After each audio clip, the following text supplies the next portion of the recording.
হঠাৎ দেখা, কবিগুরু রবীন্দ্রনাথ ঠাকুর। রেলগাড়ির কামরায় হঠাৎ দেখা, ভাবিনি সম্ভব হবে কোনোদিন।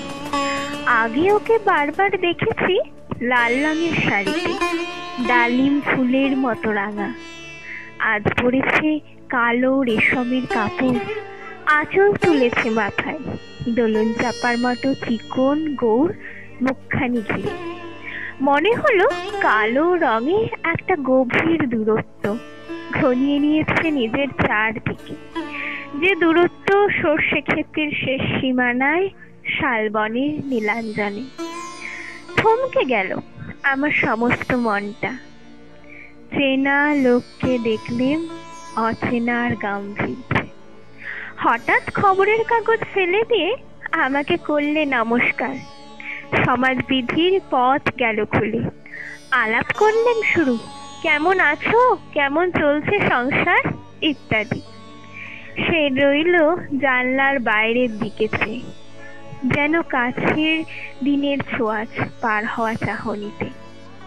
দিলে অত্যন্ত ছোট দুটো একটা জবাব, কোনোটা বা দিলেই না।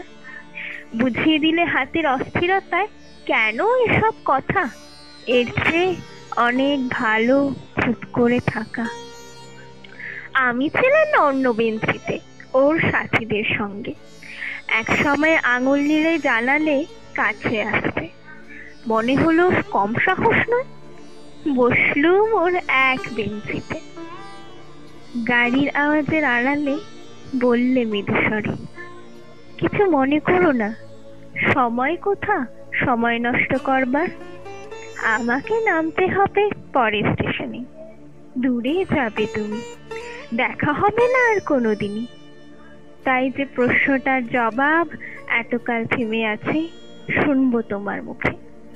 সত্য করে বলবে তো? আমি বললেম, বলবো। বাইরের আকাশের দিকে তাকিয়ে শুধলো, আমাদের গেছে যেদিন একেবারেই কি গেছে, কিছুই কি নেই বাকি। একটুকু রইলেম চুপ করে, তারপর বললেন, রাতের সব তারাই আছে দিনের আলোর গভীরে। খটকা লাগলো, কে জানি বানিয়ে বললেন নাকি। ও বললে, থাক এখন যাও ওদিকে। সবাই নেমে গেল পরের স্টেশনে, আমি চললেম একা।